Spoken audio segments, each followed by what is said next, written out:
Breaking news పశ్చిమాసియాలో పరిస్థితులు మరింత ఉద్రిక్తంగా మారాయి.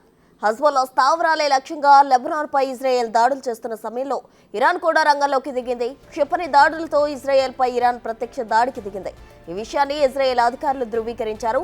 తమ దేశ ప్రజలను అప్రమత్తం చేశారు. ఈ క్రమంలో దేశవ్యాప్తంగా సైరన్ల మోత మోగుతోంది. ఇరాన్ దాదాపు 200 బాలిస్టిక్ క్షిపణులు ప్రయోగించినట్లు తెలుస్తుంది. టెల్ అవీవ్, జెరూసలేం సమీపంలో వరుస పేలుళ్ల శబ్దాలు వినిపించినట్లు వార్తలొస్తున్నాయి.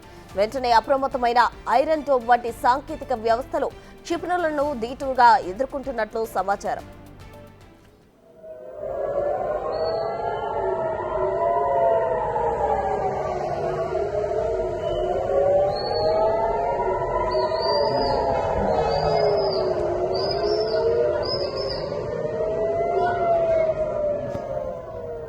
ఇజ్రాయెల్లో హై అలర్ట్ ప్రకటించారు. దేశమంతటా ఎయిర్ రైడ్ సైరన్ల మోత మోగుతోంది.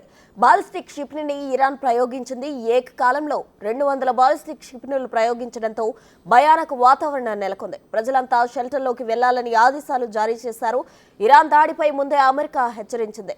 టెల్ అవీవ్లోని పలు ప్రాంతాలపై మిసైల్ దాడులు జరిగినట్లు తెలుస్తోంది. ఇరాన్ నుంచి పలు మిసైళ్లు దూసుకొచ్చాయి. ఐరన్ డోమ్ వ్యవస్థను తప్పించుకుని ఇజ్రాయెల్లోని పలు నగరాలపై మిసైళ్లు పడ్డాయి.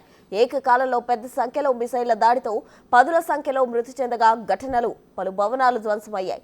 పెద్ద సంఖ్యలో ఇజ్రాయెల్ పౌరులకు గాయాలయ్యాయి. బాంబ్ షెల్టర్లో ప్రజలు తలదాచుకుంటున్నారు. ప్రతీకార దాడులకు ఇజ్రాయెల్ ప్రణాళికలు రచిస్తున్నట్లు తెలుస్తుంది.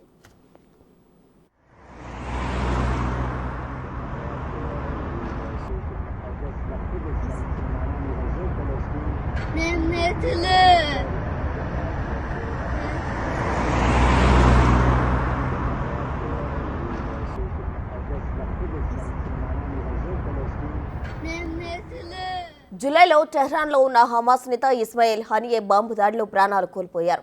ఈ చర్య వెనుక ఇజ్రాయెల్ ఉండడంతో ఇరాన్ ఆగ్రహంతో ఊగిపోయింది. తమ దేశ అతిథిగా ఉన్న హనియే హత్యకు ప్రతీకారం ఉంటుందని హెచ్చరికలు జారీ చేసింది. తాజాగా ఇరాన్కు అత్యంత సన్నిహితుడైన లెబనాన్కు చెందిన హెజ్బుల్లా అగ్రనేత నస్రల్లాను ఇజ్రాయెల్ వైమానిక దాడిలో చంపేసింది. దీంతో ఇరాన్ ఆగ్రహం తారాస్థాయికి చేరింది. 2 రోజుల క్రితం యెమెన్లో హౌతీల స్థావరాలపై టెల్ అవీవ్ భీకరమైన దాడి చేసింది. హమాస్, హెజ్బుల్లా, హౌతీలు ఇరాన్కు అనుకూల వర్కులు. వీరికి ఇరాన్ శిక్షణ ఇస్తుంది. వీటిపై దాడులు చేయడంతో స్పందనగా ఇరాన్ దాడులు చేసింది.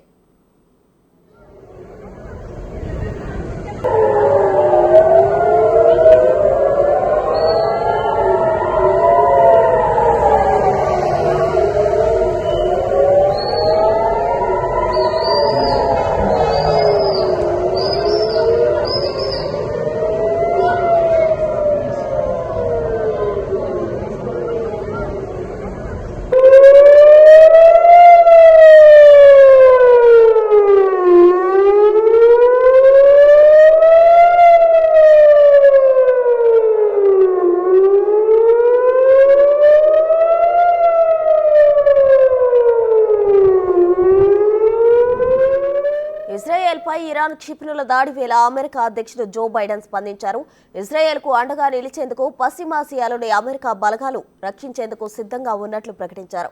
పశ్చిమాసియాలోని పరిస్థితులు మరింత దిగజారుతున్న వేళ జాతీయ భద్రతా బృందంతో సమావేశమయ్యారు. ఈ భేటీలో అధ్యక్షుడు జో బైడెన్తో పాటు ఉపాధ్యక్షురాలు కమలా హ్యారిస్ పాల్గొన్నారు.